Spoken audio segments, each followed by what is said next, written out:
गौतम बुद्ध की कहानी। कोई अपना नहीं होता, व्यर्थ की चिंता छोड़ो। बहुत समय पहले की बात है।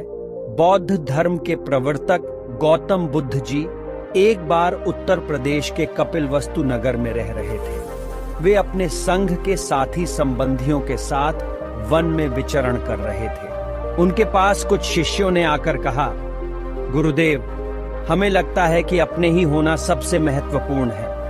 यह जीवन का एक महत्वपूर्ण तत्व है। हमें अपने परिवार, मित्र और संबंधियों के साथ संबंध बनाए रखने की चिंता होती है। गौतम बुद्ध ने एक स्वस्थ और खुशहाल वृक्ष को देखा और कहा, देखो इस वृक्ष को, क्या तुम उसकी चिंता करते हो? क्या वह भी अपने लिए चिंतित है कि कोई उसका अपना नहीं है? वह क्या अपने बच्चों की चिंता करता है कि उनका कोई अपना नहीं है? शिष्यों ने हैरानी से पूछा, पर गुरुदेव, वृक्ष का तो कोई भविष्य नहीं होता है, वह सोच नहीं सकता। हमारे पास विचारों, भावनाओं और भाषा की क्षमता है। हम इन बातों पर चिंता करते हैं। गौतम बुद्ध मुस्कुराते हुए बोले, यह बिल्ली देखो, वह वृक्ष पर चढ़ने की कोशिश कर रही है। क्या वह अपने लिए चिंतित है? क्या उसे अपने बच्चों की चिंता है कि उनका कोई अपना नहीं है? शिष्यों ने अविचलितता से उत्तर दिया, नहीं गुरुदेव, बिल्ली ये सब बातें नहीं समझती। वह सिर्फ खाने की चिंता करती है और वह वृक्ष पर पहुंचकर खाने की कोशिश कर रही है। गौतम बुद्ध ने मुस्कान देते हुए कहा, तब तुम यह क्यों सोचते हो कि कोई अपना होता है? क्या यह सचमुच में संभव है? क्या हमारी चिंता व्यर्थ नहीं होती है? शिष्यों ने गौर से देखा और अपने गुरु की बातों को ध्यान से सुना। उन्होंने समझा कि अपना होना और व्यर्थ की चिंता करना हमारे अंतर्मन की समस्या है।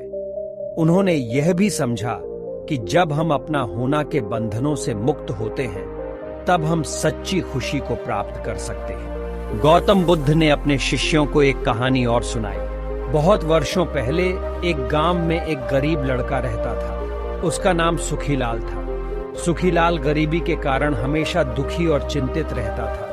वह लोगों के सामर्थ्य को देखकर अपने आप को हमेशा कमजोर और निर्बल महसूस करता था। उसकी जिंदगी भर दरिद्रता ने उसे घेर रखा था और वह अपनी स्थिति से बचने के लिए हमेशा तरक्की की चिंता करता था। एक दिन सुखीलाल ने जाना कि गौतम बुद्ध उनके गांव में आ रहे हैं। उसे सुनकर उसका मन खुशी से भर गया और उसने सोचा कि वह अपनी तकलीफें और समस्याओं के बारे में गौतम बुद्ध से सलाह मांग सकता है। जब गौतम बुद्ध गांव में पहुंचे तो सुखीलाल ने उनसे मिलने का अनुरोध किया।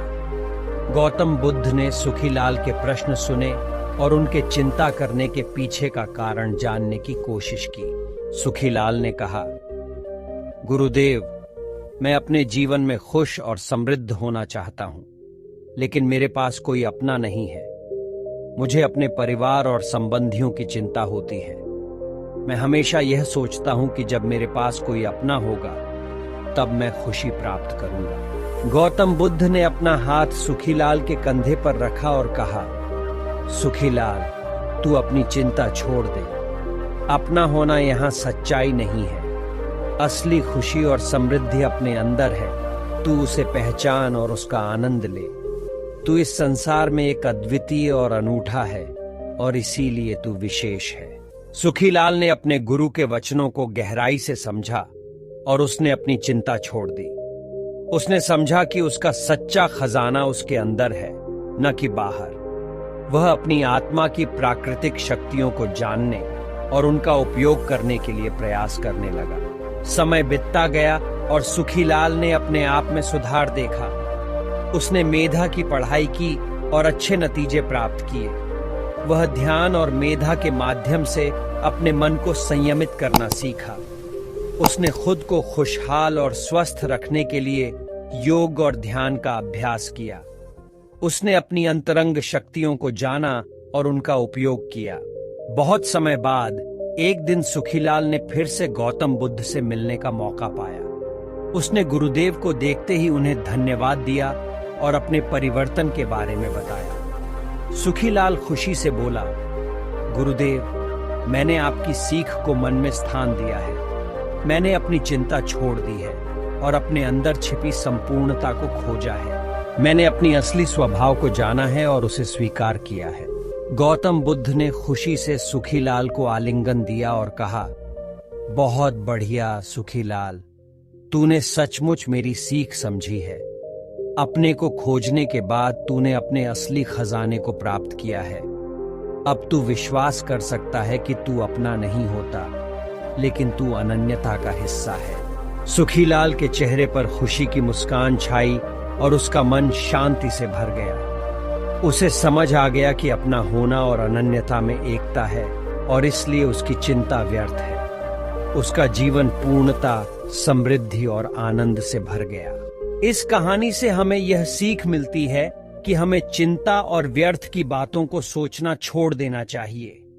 हमें अपनी असली स्वभाव को पहचानना चाहिए और उसे स्वीकार करना चाहिए। हम जब अपने अंदर के संपूर्णता को खोजते हैं, तब हम सच्ची खुशी और समृद्धि प्राप्त करते हैं। हमें यह याद रखना चाहिए कि हम सभी एक दूसरे के अनन्य और अद्वितीय हैं और हमारा मूल्य हमारे अंदर ही निहित है। हम सभी एक ही ब्रह्मांड के अंग हैं और हम सभी अपनी अनन्यता में खुशी प्राप्त कर सकते हैं। आपको इसी तरह की और कहानियां सुननी है तो हमारे चैनल को सब्सक्राइब और वीडियो को दोस्तों के साथ शेयर करें। आपको कैसी लगी वीडियो हमें कमेंट जरूर करें, क्योंकि आपका एक लाइक, सब्सक्राइब और एक कमेंट हमें मोटिवेटेड करता है। Thanks for watching.